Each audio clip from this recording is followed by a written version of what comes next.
Sore itu, di sebuah kai kecil di pinggir Jalan Sudirman, Jakarta, Rina tiba-tiba menerima pesan dari ibunya, "Kembalilah ke rumah sekarang juga. Kami tahu segalanya tentang kamu dan Maya."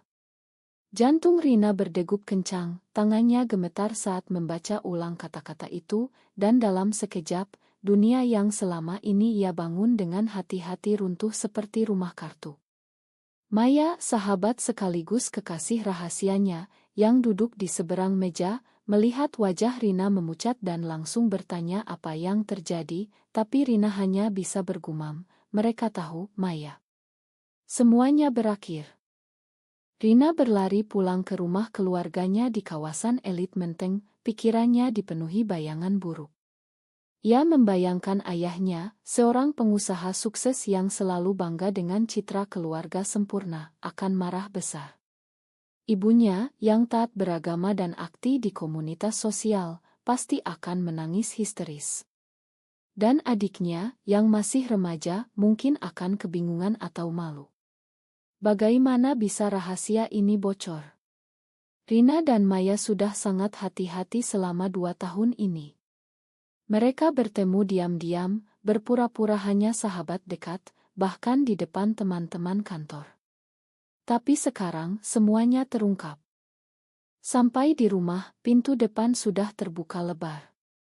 Ayah Rina, Bapak Hadi, berdiri di ruang tamu dengan wajah merah padam, memegang ponsel yang menampilkan foto Rina dan Maya sedang berpelukan intim di sebuah pantai di Bali. "Siapa yang kirim ini?" tanya Rina dengan suara bergetar. Ibunya, Ibu Sari, duduk di sofa sambil menangis. "Itu dari sahabatmu sendiri, Rina. Dari orang yang kamu percaya." Rina terkejut, tapi saat melihat nama pengirim di ponsel ayahnya, hatinya hancur. Itu dari Lila, teman kuliah mereka bertiga. Lila, yang dulu pernah menyatakan cinta pada Rina tapi ditolak, kini membalas dendam dengan cara paling kejam.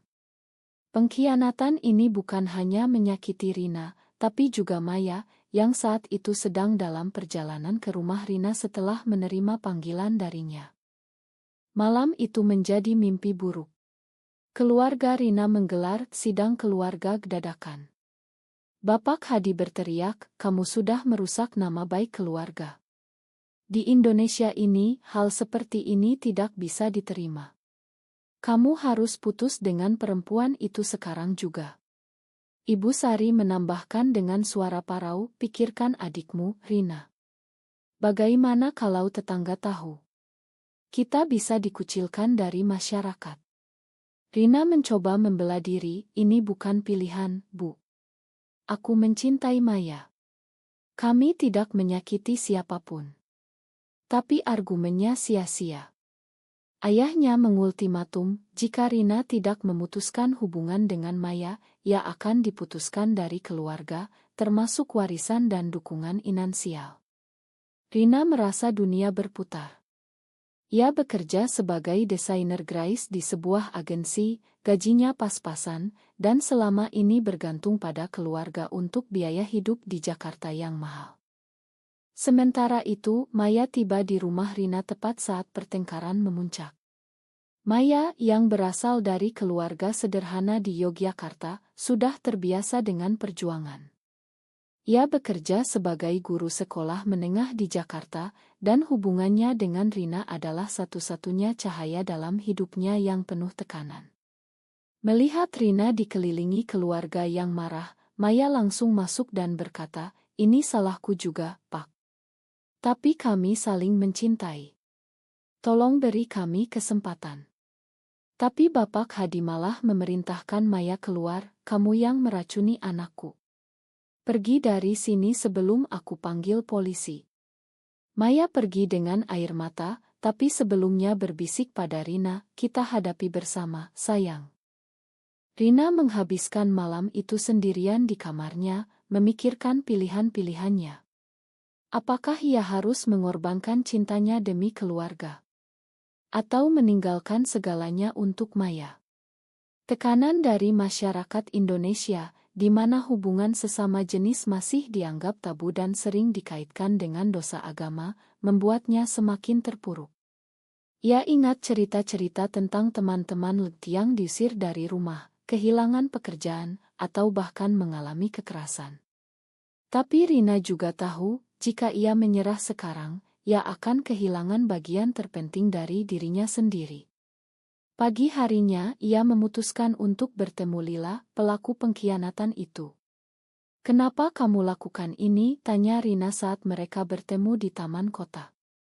Lila tersenyum sinis, "Karena kamu pilih dia, bukan aku.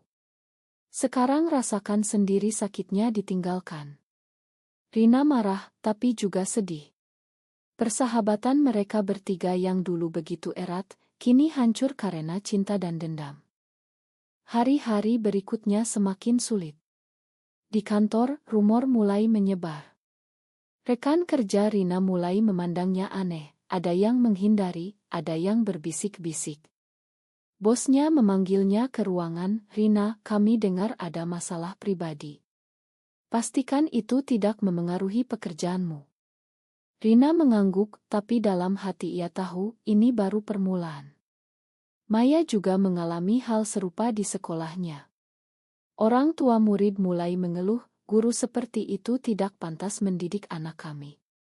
Kepala sekolah memperingatkannya, "Jaga citra, Maya. Kalau tidak, kami terpaksa memecatmu." Tekanan ini membuat Maya ragu. Ia mencintai Rina, tapi apakah cinta itu layak mengorbankan karir dan masa depannya? Malam itu, mereka bertemu di apartemen kecil Maya di pinggiran Jakarta.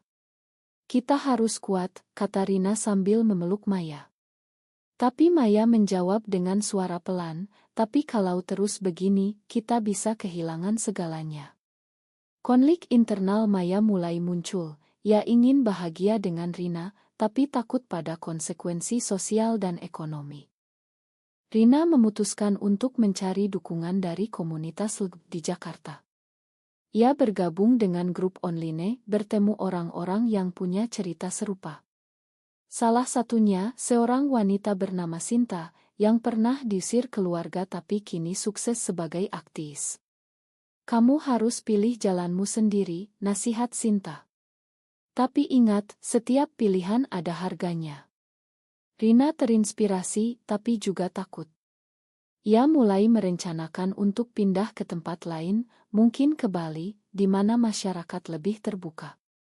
Tapi Maya ragu, "Aku punya keluarga di Yogyakarta. Mereka belum tahu, tapi kalau tahu, mereka akan hancur." Konflik ini membuat hubungan mereka tegang. Mereka bertengkar untuk pertama kalinya, saling menyalahkan atas situasi ini. "Kalau bukan karena Lila, kita aman," kata Rina. Maya balas, "Tapi kita terlalu ceroboh. Kita harus lebih hati-hati." Pertengkaran itu berakhir dengan air mata, tapi juga memperkuat tekad mereka untuk bertahan. Di sisi lain, keluarga Rina tidak tinggal diam. Ibu Sari mencoba mendekati Rina secara pribadi, "Nak, ini bukan tentang cinta. Ini tentang norma masyarakat. Di Indonesia, perempuan seperti kamu akan sulit hidup." Rina menjawab, "Tapi Bu, aku tetap perempuan yang sama. Hanya saja aku mencintai perempuan lain." Percakapan itu membuat Ibu Sari berpikir, tapi Bapak Hadi tetap keras. Ia bahkan menghubungi orang tua Maya di Yogyakarta, memberitahu mereka tentang hubungan anak-anak mereka. Itu menjadi pukulan berat bagi Maya. Orang tuanya, yang sederhana dan konservatif, langsung memerintahkannya pulang. "Kamu sudah gila. Kembalilah dan kawin dengan laki-laki yang baik," kata ayah Maya lewat telepon.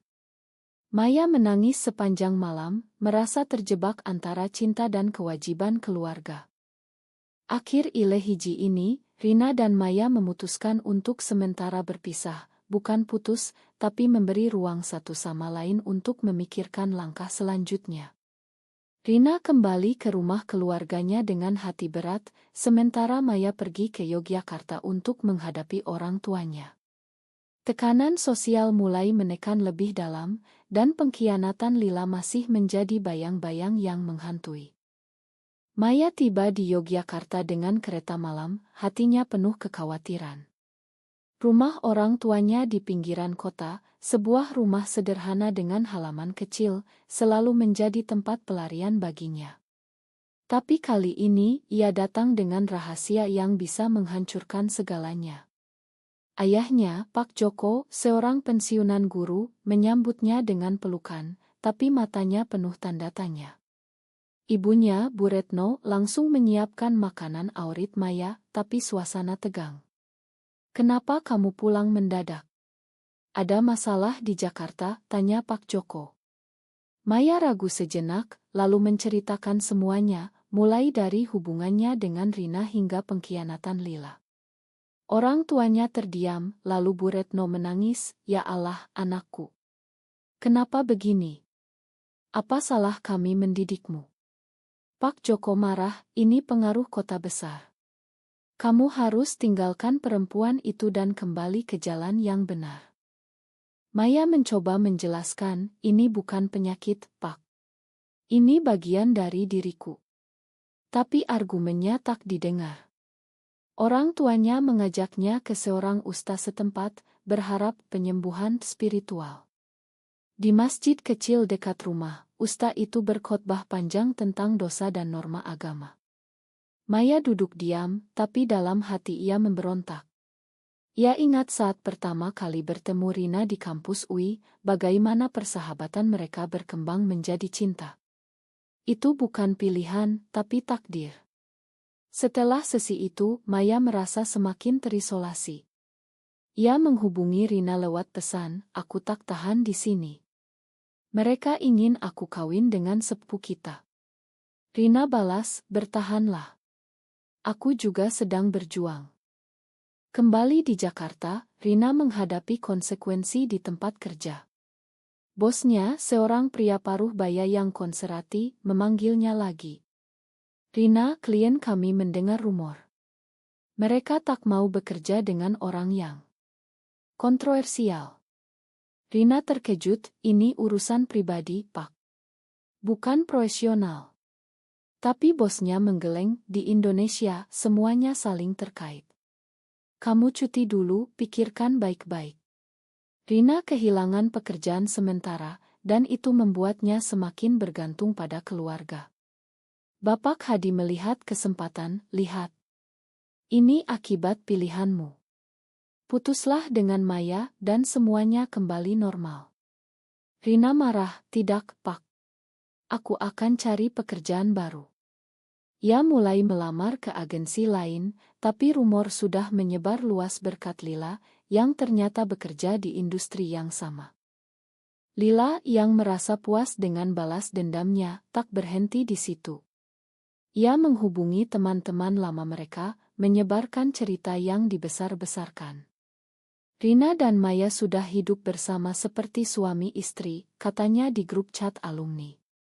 Beberapa teman mendukung, tapi mayoritas menjauh. Rina bertemu Lila lagi, kali ini dengan amarah penuh. "Kamu hancurkan hidup kami. Apa yang kamu dapat?" Lila tertawa, "Keadilan.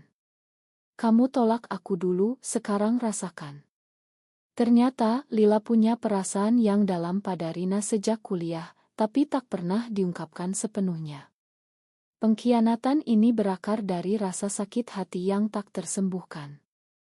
Rina pulang dengan hati hancur, tapi juga mulai memahami bahwa dendam bisa merusak semua orang. Sementara itu, Maya di Yogyakarta mulai mencari dukungan. Ia bertemu dengan sepupu lamanya, Andi, yang ternyata diam-diam mendukung komunitas LUT. "Aku tahu rasanya, Mbak. Aku gay, tapi sembunyi dari keluarga." Andi memberi nasihat, "Jangan biarkan mereka ubah dirimu. Tapi pikirkan strategi." Maya terinspirasi, dan ia memutuskan untuk kembali ke Jakarta. Tapi sebelum pergi, ia bertengkar hebat dengan orang tuanya. "Kalau kalian tak terima aku apa adanya, maka aku pergi selamanya," katanya. Pak Joko terdiam, Bu Retno menangis, tapi Maya tetap berangkat. Di kereta, ia memikirkan masa depan, apakah ia harus mengorbankan keluarga demi Rina? Atau mencari jalan tengah? Rina di Jakarta mulai aktif di komunitas LGBT. Ia menghadiri pertemuan rahasia di sebuah KAI di Kemang, bertemu orang-orang seperti Sinta yang lebih berpengalaman. Banyak yang seperti kamu, kata Sinta. Keluarga akhirnya menerima setelah melihat kita bahagia. Rina berbagi cerita dan mendapat dukungan. Tapi di rumah, tekanan terus bertambah. Adik Rina, Dina, yang berusia 17 tahun, mendekatinya diam-diam. Kak, aku dukung kamu. Aku baca tentang LGBT di internet. Itu normal. Kata-kata Dina memberi harapan pada Rina. Tapi Bapak Hadi tak berubah. Ia bahkan mengatur pertemuan dengan seorang pria dari keluarga teman, berharap Rina kembali normal. Rina menolak, aku tak bisa bohongi diri sendiri, Pak. Pertengkaran itu membuat Ibu Sari sakit, dan Rina merasa bersalah. Maya tiba di Jakarta dan langsung bertemu Rina. Mereka berpelukan lama di apartemen Maya, tapi suasana tegang. Aku hampir menyerah, kata Maya. Orang tuaku ingin aku kawin. Rina terkejut, jangan. Kita bisa lari bersama. Tapi Maya ragu, lari kemana? Kita tak punya uang banyak. Konflik ini membuat mereka mempertanyakan hubungan mereka. Apakah cinta cukup untuk melawan masyarakat? Mereka memutuskan untuk mencari pekerjaan baru bersama, mungkin membuka bisnis kecil. Tapi Lila belum selesai. Ia mengirim pesan anonim ke sekolah Maya, membuat kepala sekolah memanggilnya. Kami terima keluhan dari orang tua. Kamu dipecat. Maya hancur dan menyalahkan Rina, ini karena rahasiamu bocor. Pertengkaran besar terjadi, saling tuding, tapi akhirnya mereka berdamai. Kita harus lawan bersama, kata Rina. Di tengah krisis, Rina mendapat tawaran pekerjaan dari agensi yang mendukung diversity. Bos barunya, seorang wanita progresi, berkata, kami tak peduli orientasi. Yang penting karya. Ini memberi harapan. Maya juga mulai mengajar priat, menghindari institusi konservatif. Tapi keluarga mereka tak berhenti.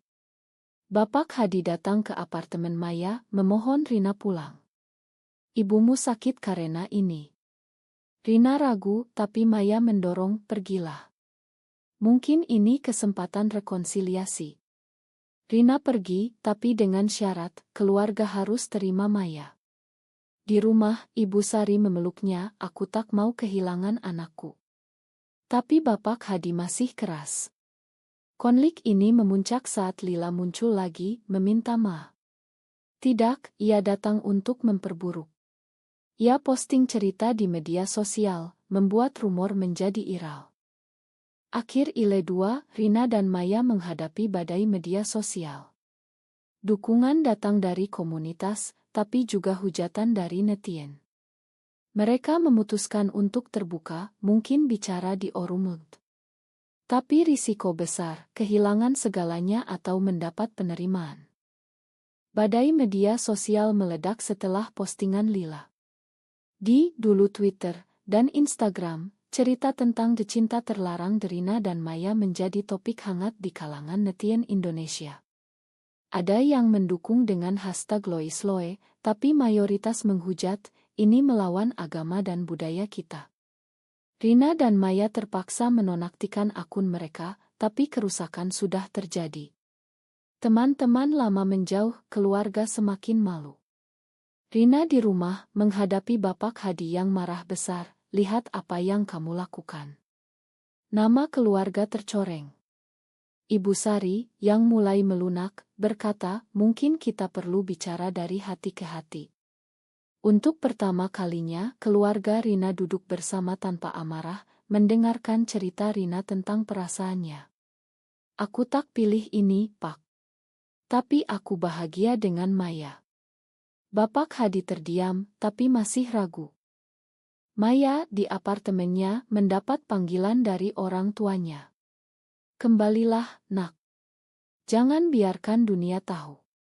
Tapi Maya tegas, aku tak bisa sembunyi lagi. Ia bergabung dengan Rina di komunitas LGBT, menghadiri webinar tentang hak-hak minoritas seksual di Indonesia. Di sana mereka bertemu aktis seperti Sinta yang mengajak mereka berbicara di acara kecil. Ceritamu bisa inspirasi orang lain, kata Sinta. Rina dan Maya setuju tapi takut. Apakah ini langkah benar? Atau justru memperburuk? Mereka mempersiapkan pidato, berlatih bersama. Kita ceritakan yang sebenarnya, kata Rina. Tentang cinta, bukan dosa. Lila melihat postingannya viral, mulai menyesal. Ia mendapat hujatan balik dari komunitas LGBT, dan teman-temannya menjauh. Aku cuma ingin balas dendam, gumamnya sendirian. Ia menghubungi Rina, maafkan aku. Aku salah. Tapi Rina tak percaya, terlambat, Lila. Kamu hancurkan kami. Lila menangis, menyadari dendamnya merusak dirinya sendiri. Ia mulai mencari bantuan psikologis, memahami perasaannya sendiri mungkin bagian dari ketertarikan sesama jenis yang ditolak. Konflik internal Lila menjadi cermin bagi Rina dan Maya, bagaimana masyarakat memaksa orang menyembunyikan diri. Di acara komunitas, Rina dan Maya berbicara di depan 50 orang. Rina mulai, saya Rina, dan saya mencintai Maya. Bukan karena tren, tapi karena hati. Maya lanjut, kami hadapi pengkhianatan, kehilangan pekerjaan, keluarga marah. Tapi kami tak menyerah. Acara itu sukses, mendapat aplaus. Tapi setelahnya, ada ancaman online. Seseorang mengirim pesan, hati-hati, kami tahu alamatmu. Rina dan Maya takut, tapi semakin dekat. Mereka memutuskan tinggal bersama, berbagi biaya hidup. Ini rumah kita sekarang, kata Maya sambil memeluk Rina. Keluarga Rina mulai berubah pelan. Dina, adiknya, datang berkunjung diam-diam, Kak, aku bangga padamu. Ibu Sari ikut, membawa makanan. Aku tak setuju, tapi aku sayang kamu. Bapak Hadi masih jauh, tapi tak lagi memusuhi. Di Yogyakarta, orang tua Maya mulai membaca artikel tentang LGBT. Pak Joko berkata lewat telepon, aku tak paham, tapi aku tak mau kehilangan anak. Maya menangis bahagia. Tapi tekanan sosial tak berhenti. Di tempat kerja baru Rina, ada rekan yang diskriminasi. Hati-hati, jangan dekat-dekat, bisik mereka. Rina melapor ke HR dan mendapat dukungan. Maya mulai bisnis tutoring online, menghindari kontak langsung. Konflik memuncak saat Lila datang ke apartemen mereka. Aku mau bantu perbaiki, katanya. Rina marah, bagaimana? Kamu yang mulai. Lila cerita, aku juga seperti kalian. Aku suka perempuan, tapi takut. Ternyata, Lila pernah mencoba bunuh diri karena penolakan internal. Rina dan Maya terkejut, dan mulai memakan. Kita semua korban masyarakat, kata Maya. Mereka bertiga berdamai, dan Lila bergabung komunitas. Tapi tak semudah itu.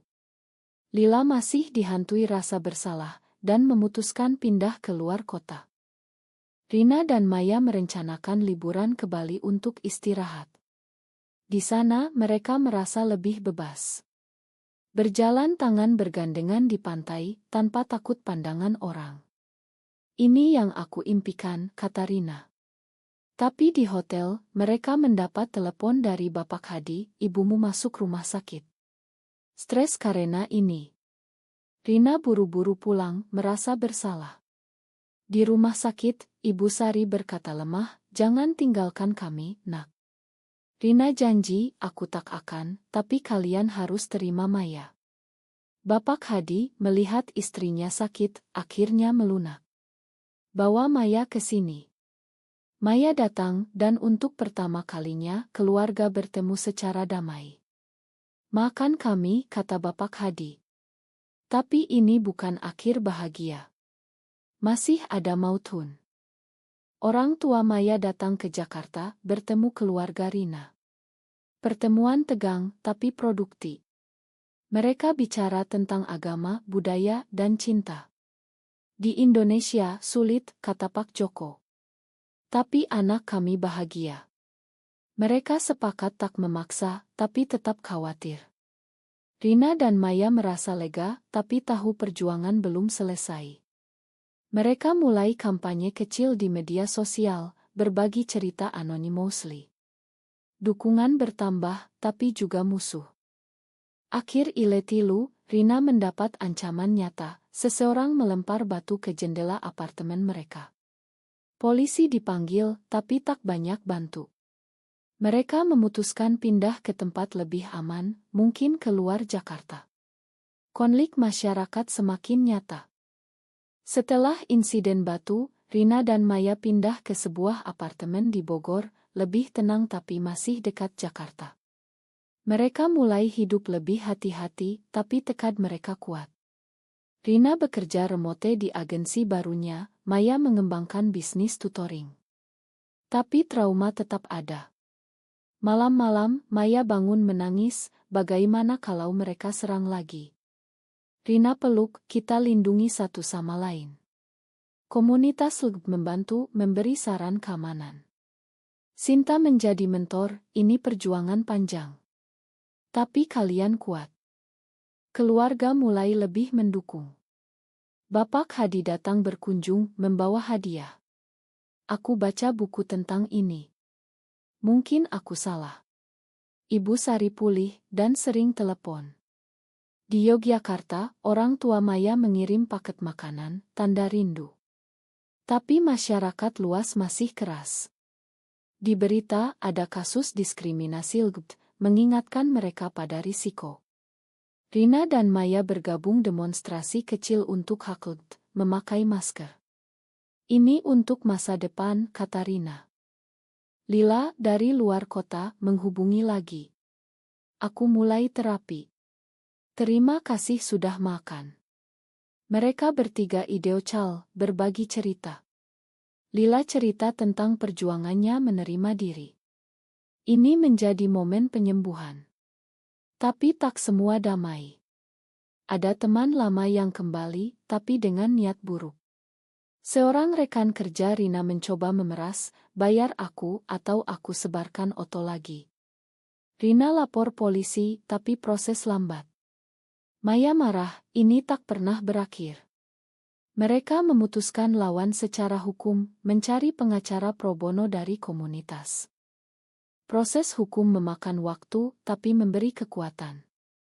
Rina bersaksi di pengadilan kecil, ini bukan kejahatan.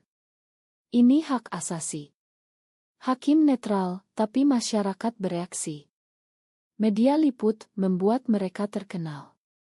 Dukungan dari selebriti progresi datang, tapi juga atwa dari kelompok konservatif. Rina dan Maya diwawancara anonymously di podcast, berbagi tentang konflik internal. Kami kehilangan pekerjaan, keluarga marah, tapi kami belajar memilih kebahagiaan, kata Maya. Podcast itu viral, memberi inspirasi banyak orang. Di tengah itu, Rina hamil. Tidak, mereka memutuskan adopsi. Bukan, tapi mereka bicara tentang masa depan. Mungkin suatu hari kita bisa nikah di luar negeri, mimpi Rina. Maya tersenyum, ya, tapi dulu kita stabilkan dulu. Keluarga mendukung rencana itu pelan-pelan. Bapak Hadi bahkan bertemu Maya sendirian, makan aku. Aku takut kehilangan anak. Maya peluk, kami paham. Rekonsiliasi ini manis, tapi pahit karena butuh waktu lama. Konflik terakhir muncul saat Lila kembali ke Jakarta. Ia ingin bertemu, tapi ternyata dibuntuti oleh kelompok anti-LGBT. Mereka serangkai pertemuan, melempar telur dan berteriak. Rina, Maya, dan Lila lari, tapi Lila terluka. Di rumah sakit, Lila berkata, ini harga dendamku. Rina dan Maya sadar, pengkhianatan awal membawa rantai kejadian. Mereka makan sepenuhnya, dan Lila pulih. Insiden itu diliput media, membawa simpati publik. Banyak yang mulai mempertanyakan diskriminasi. Rina dan Maya memutuskan menulis buku tentang cerita mereka, anonymously. Untuk orang-orang seperti kami, kata Rina. Proses menulis menyembuhkan luka internal. Mereka ingat momen-momen indah, pertama bertemu, ciuman pertama, liburan rahasia. Tapi juga sakit, pengkhianatan, kehilangan, tekanan. Buku itu diterbitkan Indie dan mendapat respons positif. Komunitas rayakan. Keluarga sepenuhnya terima. Orang tua Maya datang ke Bogor, bertemu keluarga Rina. Mereka makan bersama, bicara ringan. Kita semua belajar, kata Pak Joko. Ini momen puncak rekonsiliasi. Tapi masyarakat masih berubah lambat. Rina dan Maya tahu perjuangan terus. Mereka rencanakan pindah ke Bali, di mana lebih ramah. Mulai baru, kata Maya. Akhir ile opat, mereka packing barang, siap pindah. Tapi telepon dari Lila, aku ikut. Kita bangun komunitas di sana. Mereka setuju melihat masa depan cerah. Tapi pertanyaan tetap, apakah masyarakat Indonesia siap berubah? Di Bali, Rina dan Maya mulai hidup baru. Mereka sewa rumah kecil di Ubud, dikelilingi sawah dan seni. Rina buka studio desain online, Maya ajar anak-anak lokal. Lila ikut bekerja di Kaira Mahal. Ini surga, kata Rina sambil melihat matahari terbenam. Tapi kenangan Jakarta masih menghantui. Mereka sering diskusi malam hari, apa kita benar lari, tanya Maya. Rina jawab, bukan lari, tapi pilih damai. Keluarga kunjungi sesekali, membawa dukungan. Bapak Hadi bahkan investasi kecil di bisnis mereka. Aku bangga, katanya. Komunitas di Bali lebih terbuka. Mereka bergabung estial seni, bertemu pasangan sejenis lain. Tapi tantangan ada, turis konservasi kadang memandang sinis. Rina dan Maya abaikan, fokus pada cinta mereka. Buku mereka laris, menginspirasi ilmu dokumenter kecil. Mereka diwawancara, perjuangan kami untuk penerimaan. Ilmu itu tayang di Estial, mendapat award. Publik mulai berubah, meski lambat. Lila menemukan cinta baru, seorang wanita di Bali. Terima kasih kalian ajar aku mencintai diri, katanya. Mereka bertiga jadi keluarga pilihan. Tapi konflik internal tak hilang sepenuhnya. Rina kadang ragu, apa kita salah tak punya anak? Maya jawab, kita bisa adopsi suatu hari. Mereka bicara tentang mautun etis, apakah membawa anak ke dunia yang masih diskriminasi. Tahun berlalu, mereka stabil. Rina dan Maya nikah simbolis di pantai, dengan teman dan keluarga. Air mata bahagia mengalir. Ini akhir perjuangan, tanya Rina. Maya jawab, bukan akhir, tapi bab baru. Mereka kembali ke Jakarta sesekali, bicara di seminar. Masyarakat berubah, undang-undang anti-diskriminasi dibahas di BR. Cerita mereka bagian dari itu. Tapi tak semua sempurna. Ada backlash dari kelompok radikal. Mereka terima ancaman lagi, tapi kali ini polisi lebih responsi. Kita menang, kata Rina. Maya setuju. Lila kini aktif, bantu orang lain. Cerita mereka jadi inspirasi. Di akhir, Rina dan Maya duduk di pantai, memandang laut. Apa harga yang kita bayar worth it, tanya Rina. Maya peluk, ya karena kita bersama. Mereka sadar, setiap pilihan ada konsekuensi, tapi kebebasan berharga. Apakah mencintai seseorang meskipun melawan norma masyarakat selalu merupakan pilihan yang benar?